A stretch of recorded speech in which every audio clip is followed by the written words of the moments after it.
take a look and see what's in your shares this week and what you can do with it. We do have some great, exciting things. I think it's like that every week. I think it's just produce excites me. I don't know. But guys, look at this amazing local lettuce. Yeah, those are the roots.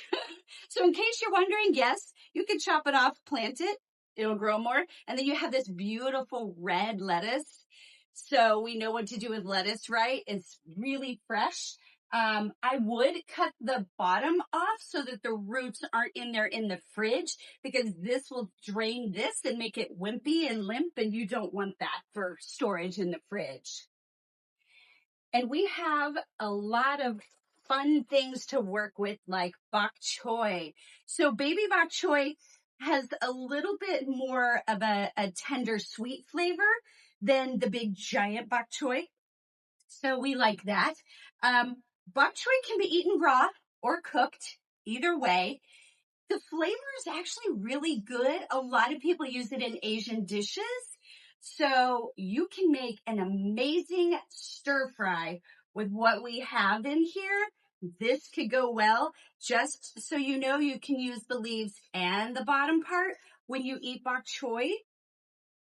And I would add that to this ginormous broccoli that's local.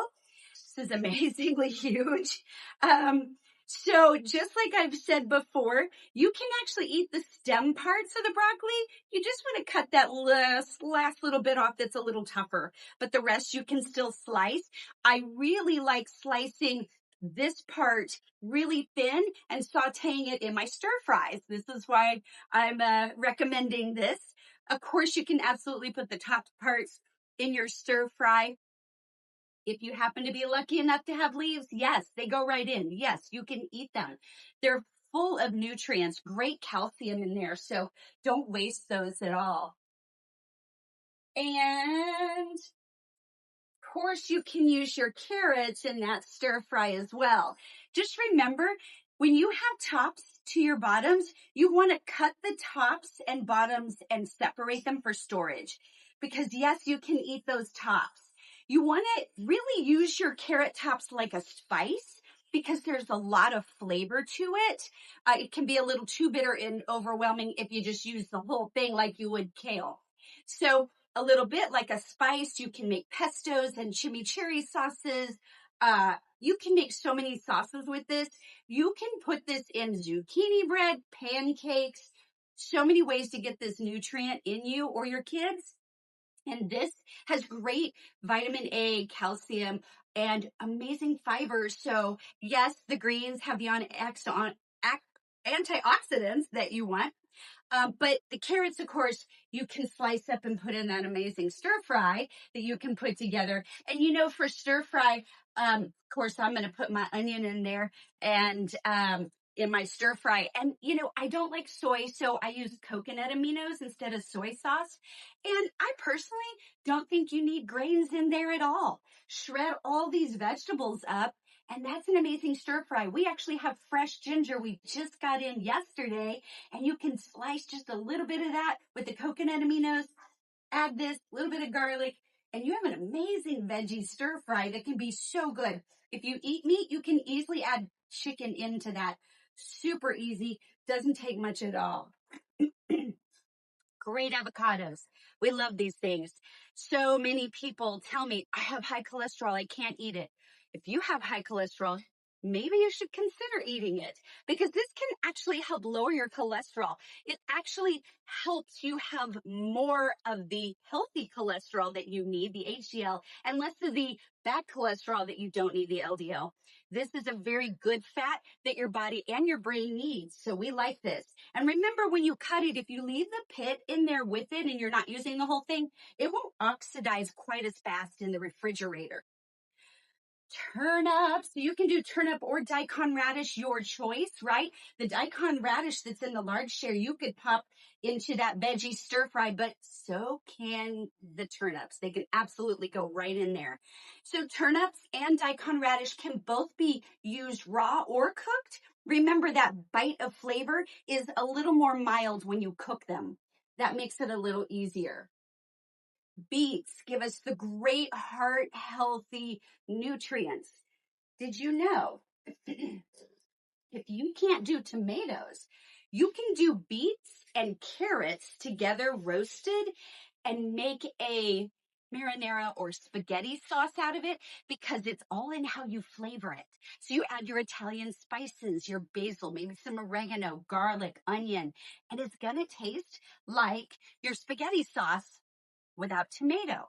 So that's a nice little cheater move that you can use there if you can't do tomatoes. If you can do tomatoes, finally, Roma tomatoes are back. We've had a little bit of a rough tomato season, and they're finally starting to come back around. We're hoping it stays that way because these are a staple for a lot of people. And some people who don't do as well with tomatoes actually do better if you peel them. That's what you miss. Get rid of the peel, eat the rest, and you might be able to tolerate them a little bit better. Zucchini, amazing for gut health and digestion. And we like them because they take on the flavor of whatever you're making. So, of course, add them to your stir fry, right? They actually don't take as long to cook, especially if you make them very thin. So, you add them maybe a little bit more toward the end of what you're cooking. Yams. Real yams, not sweet potatoes. What's the difference? So yams have more fiber. That's what we like about them. So if you're looking for more fiber, you need something more heart healthy, something good for gut and digestion, yams are going to be your friend for that because they have way more fiber in them for you and great flavor. They're usually a little more hard, so they cook slightly longer, longer than your sweet potatoes. Let's look at the microgreens. These are so good. I know everyone goes, so I just make salad out of them. Sure. Or put them in your smoothies or put them in your pesto sauce. Put them in anything you can because they are amazing vitamins. This is your multivitamin right here. Good way to get strong amounts of nutrients in you or your kids. So I used to make spaghetti sauce from scratch, and when it was done cooking, I would puree some of this in there, and my kids had no idea they were eating microgreens. But that was a great way to get picky eaters to get some greens in them and better nutrients. Let's take a look at some of the fruit we have. Of course, we have amazing blueberries. These are so yummy, you guys. I don't have to tell you how to eat those blueberries. They're good. Just know that most of your berries go very quickly. You want to keep them as dry as possible. In my refrigerator, if they're not in the fruit drawer, they're somewhere up on the top shelf because if they're below, wet and moisture can drip on them and then they will mold very quickly. So you want to keep them super dry. We have a lot of apples. So your apples do not have to be refrigerated, of course not. But did you know if you refrigerate them, they'll be a little more crisp and crunchy, and some people really prefer that. Those Cosmic Crisps are amazing, especially straight from the fridge. Great flavor, very unique flavor. And of course, we have Pink Ladies, which are kind of in the Honey Crisp type family, and then Gala, a good basic apple that you can put in anything, and most kids like, and most people know what to do with them. Also have mandarin and pink grapefruit and lemon. So, you know I talk about not wasting anything. So yes, you can keep your peels. Mandarin peels are much softer and you can eat them. That's why a lot of people will candy them, which you can absolutely do and eat them or dip them in chocolate and eat them. But you can also take the peels of all three of these and shred them in maybe a blender. I put it with apple cider vinegar and baking soda and sea salt, and it's an amazing cleaner. Citrus will really lift dirt and grease and grime, so you don't have to waste any of your peels. You can use them all, and they're amazing. Of course, you can also use them for flavors in teas and even things and dishes that you're making because it's a great pop of flavor for such a little thing. And of course, we have our bananas, which are such a good staple, right?